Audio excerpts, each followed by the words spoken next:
Assalomu alaykum, hurmatli tomoshabinlar va qadrli obunachilar. Bugun men siz bilan juda ham muhim, ba'zi hollarda esa achinarli yangilikni o'rtoqlashmoqchiman. Bu ma'lumot ayniqsa yoshi ulug' insonlarimiz, pensionerlarimiz uchun hayotiy ahamiyatga ega. Agar siz pensiyada bo'lsangiz, yaqinda pensiyaga chiqishni rejalashtirayotgan bo'lsangiz yoki ota-onangiz, buvilaringiz pensiyada bo'lsa, bu videoni bir soniya ham o'tkazib yubormasdan oxirigacha diqqat bilan tomosha qilishingiz shart. Negaki bugungi mavzu har biringizning moddiy ahvolingizga, farovonligingizga bevosita ta'sir qiladi. Hozirda davlatimizda pensiya ta'minoti tizimiga oid jiddiy o'zgarishlar kutilmoqda va bu o'zgarishlar ba'zi pensionerlar uchun o'ta noxush oqibatlarga olib kelishi mumkin. Shuning uchun iltimos, videoni ko'rishni davom ettirishdan oldin hoziroq kanalimizga obuna bo'ling va videoga like bosing. Bu bizga bunday muhim ma'lumotlarni ko'proq odamlarga yetkazishimizga yordam beradi. Keling, avvalo muammoning mohiyatini tushunib olaylik. Ilgari pensiya tizimimiz nisbatan sodda va tushunarli edi. Pensiya chiqqan fuqarolarimiz agar ishlashni davom ettirsalar ham o'z pensiyalarini to'liq hajmda olish huquqiga ega edilar. Bu ularga nafaqat qo'shimcha daromad manbai yaratardi, balki ularning jamiyat hayotida faol ishtirok etishiga ham imkon berardi. Masalan, bir o'qituvchi o'zining ko'p yillik tajribasini yosh avlodga yetkazishda davom etsa, nafaqat maosh olardi, balki pensiyasini ham to'liq olardi.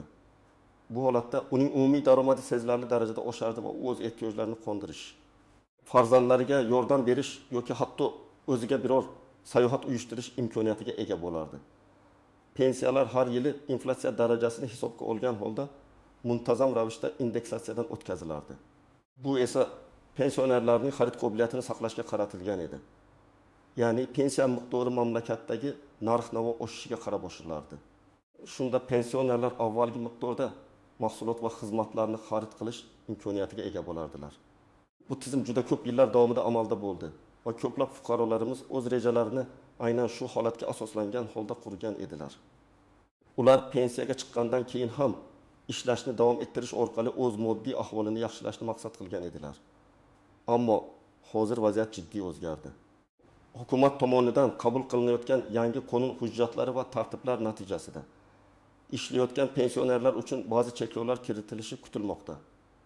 Eng yomon yangilik shundan iboratki, ishlayotgan pensionerlarning pensiya miqdori yaqin kelajakda to'liq indeksatsiyadan o'tkazilmasligi, hatto ma'lum bir miqdorda qisqartirilishi yoki muzlatib qo'yilishi mumkin. Bu degani, agar siz pensiyada bo'lib hali ham ishlayotgan bo'lsangiz, sizning pensiyangiz umumiy narx-navo o'sishiga qaramay oldingi miqdorda qolib ketish ehtimoli bor. Shu bilan birga mamlakatimizda inflyatsiya darajasi hali ham yuqoriligini hisobga olsak, bu holat ishlayotgan pensionerlarning real daromadini sezilarli darajada pasaytirib yuboradi.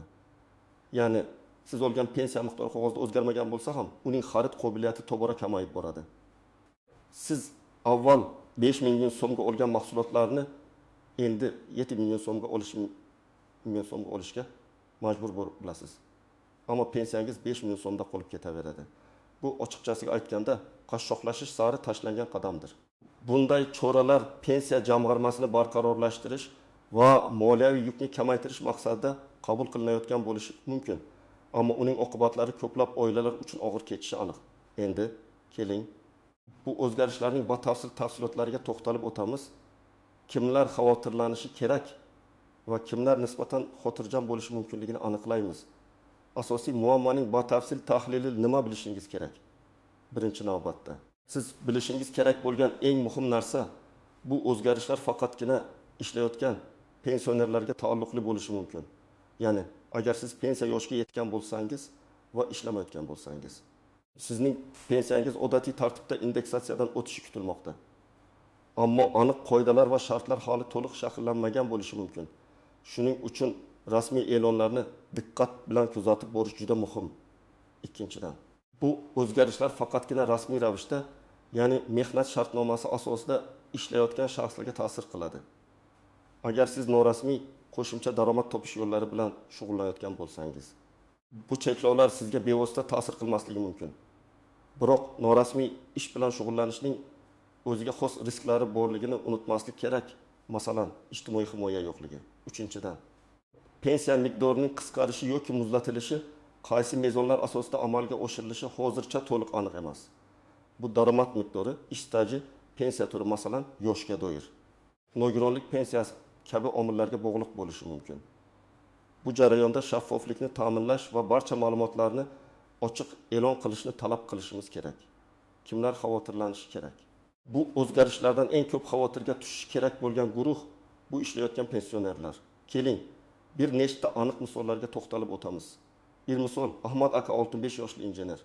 Ahmad aka 65 yoshda uzoq yillar qurilish sohasida faoliyat yuritgan. Hozirda u davlat korxonasida maslahatchi sifatida ishlamoqda va oylik 30 ming so'm maosh oladi.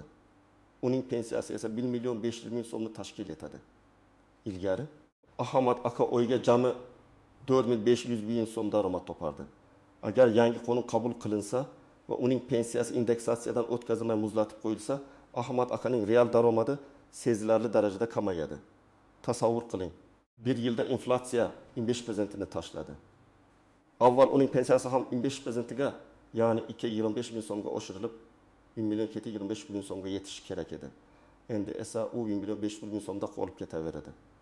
Bu degani, bir yilda u faqat pensiyasidan 225 ming so'm yo'qotadi.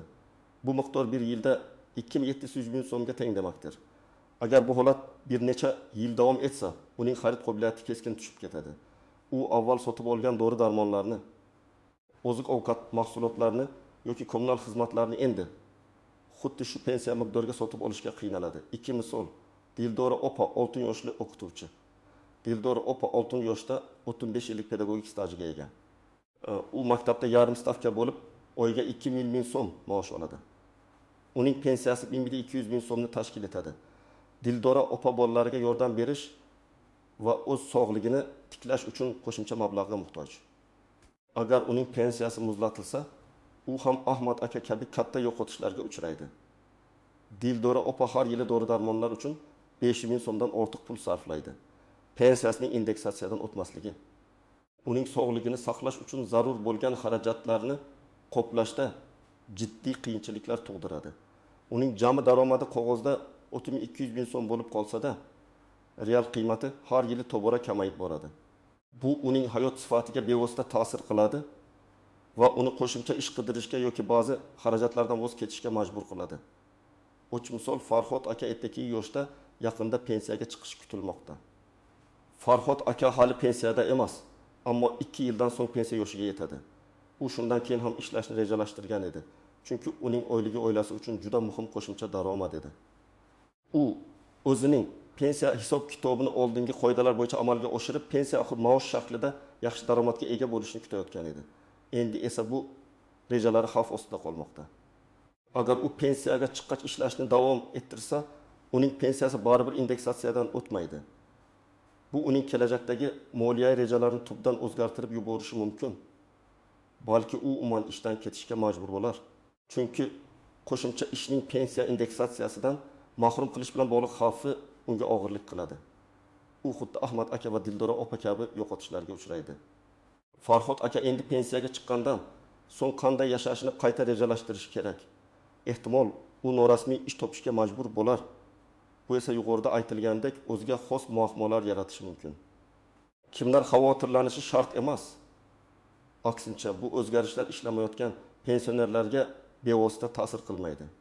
Ya'ni agar siz faqat pensiya hisobidan kun kechirayotgan bo'lsangiz, sizning pensiyangiz odatiy tartibda inflyatsiya darajasiga qarab indeksatsiyadan o'tkazilishi kutilmoqda. Lekin bu degani siz butunlay xavfsiz degani emas. Ba'zi hollarda umumiy indeksatsiya darajasi rasmiy inflyatsiya darajasidan pastroq bo'lishi mumkin. Bu esa baribir sizning xarid qobiliyatingizga ta'sir qiladi. Shu sababli inflyatsiya pensiyalar o'sish sur'atidan oshib ketgan taqdirda, umuman olganda barcha pensionerlar qiyinchiliklarga duch kelishi mumkin. Nogironlik pensiyasi oluvchilar ham agar ular ishlamasalar, bu cheklovlardan xavotirlanmasliklari kerak. Bundan tashqari, ba'zi bir ijtimoiy himoya dasturlari doirasida qo'shimcha imtiyozlar yoki to'lovlar oladigan pensionerlar uchun ham alohida qoidalar amal qilishi mumkin. Bu turdagi fuqarolar ehtimol davlatning qo'shimcha qo'llab-quvvatlashiga ega bo'ladilar. Shuningdek, xususiy sektorga o'tib ketgan, norasmiy ishlarga jalb qilingan va umuman pensiya jamg'armasiga hissa qo'shmaydigan fuqarolar ham bu cheklovlardan begona bo'lishi mumkin. Ammo bu ularning ijtimoiy himoya huquqlaridan mahrum bo'lishini anglatadi. Istisnolar, tuzoqlar va noaniq nuanslar har qanday qonunchilikda bo'lgani kabi bu yangi tartibda ham bir qator istisnolar, e'tibor berish lozim bo'lgan tuzoqlar va noaniq jihatlar mavjud. Ularni bilish sizga vaziyatni to'g'ri baholashga yordam beradi. Biri, asterisk ba'zi toifalar uchun istisnolar. Hukumat ba'zi ijtimoiy jihatdan himoyaga muhtoj toifadagi ishlayotgan pensionerlar uchun istisnolar belgilashi mumkin. Masalan, I va 2 guruh nogironlari, urush faxriylari, Chernobil fojiasi oqibatlarini bartaraf etishda qatnashgan shaxslar yoki boquvchisini yo'qotgan oila a'zolari uchun maxsus shartlar qo'llanilishi mumkin. Bunday hollarda ularning pensiyalari indeksatsiyadan o'tishda davom etishi yoki qisqartirishlarga duchor bo'lmasligi mumkin. Shuning uchun agar siz shunday toifaga kiruvchi pensioner bo'lsangiz, tegishli qonun hujjatlarini diqqat bilan o'rganishingiz yoki pensiya jamg'armasiga murojaat qilishingiz shart. Har bir toifa uchun alohida ko'rsatmalar mavjud bo'lishi mumkin va ularni e'tiborsiz qoldirish noto'g'ri qarorlar qabul qilinishiga olib kelishi mumkin. 2. Rasmiy va norasmiy bandlikning farqlari. Yuqorida ta'kidlaganimdek, yangi cheklovlar asosan rasmiy, ya'ni mehnat daftarchasiga yozilgan yoki mehnat shartnomasi asosida ishlayotgan pensionerlarga taalluqli bo'ladi. Ammo bu norasmiy ishga joylashishni yechim deb bilish kerak degani emas. Norasmiy ish sizni pensiya jamg'armasiga to'lovlardan ozod qilishi mumkin, lekin bu sizni kelajakda ijtimoiy himoyasiz qoldiradi. Masalan, ishdan bo'shatilganda kompensatsiya olmaysiz, kasallik varaqasi to'lanmaydi, ish stajingiz hisobga olinmaydi va hokazo. Bunday qaror qabul qilishdan oldin barcha ijobiy va salbiy tomonlarni jiddiy o'ylab ko'rish lozim. Norasmiy ish tufayli siz ko'plab huquqlaringizdan mahrum bo'lishingiz mumkin. Bu esa uzoq muddatda yanada katta muammolarga olib kelishi mumkin. 30. Asterisk pensiya turining ahamiyati. Yoshga doir pensiyalar, nogironlik pensiyalari. Boquvchisini yo'qotganlik pensiyalari bu turlarning har biri uchun qoidalar turlicha bo'lishi mumkin. Ba'zi mamlakatlarda nogironlik pensiyalari ishlayotgan bo'lsa ham indeksatsiyadan o'tishda davom etadi. Yoki boquvchisini yo'qotganlik pensiyasi oladigan ayollar agar ular ishlashni davom ettirsalar, boshqa cheklovlarga duchor bo'lishi mumkin. Shuning uchun sizning pensiyangiz qaysi turga mansubligini aniqlang va shu turga oid qoidalarni aniqlashtiring. Har bir pensiya turi o'zining huquqiy asoslari va tartiblariga ega bo'ladi. Pensiya jamg'armasining har bir bo'limi, har bir yo'nalishi uchun alohida tartiblar belgilanishi mumkin. Bu jarayonda shaxsiy holatingizni to'liq baholash o'ta muhimdir. 4. Daromad miqdorining cheklovi. Ba'zi mamlakatlarda agar ishlayotgan pensionerning oylik daromadi ma'lum bir miqdordan oshsa, uning pensiyasi qisqartiriladi yoki indeksatsiyadan o'tkazilmaydi. Agar daromad bu chegaradan past bo'lsa, u odatiy tartibda pensiyasini olishi mumkin.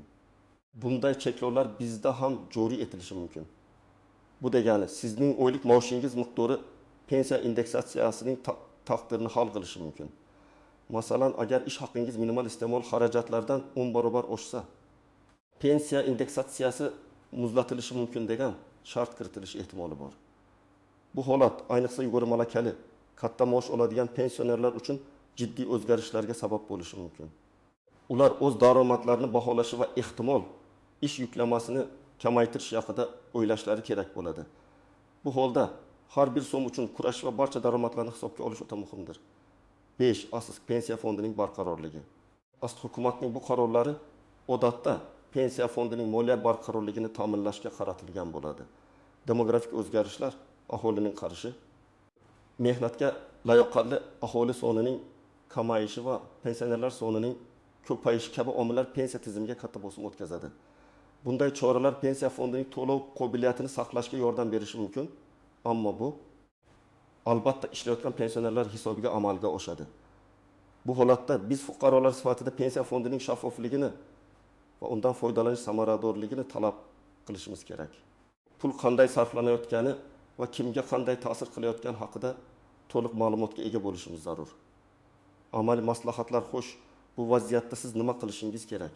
Qanday qadamlarni tashlashingiz lozim? Men sizga bir nechta aniq va amaliy maslahatlar beraman.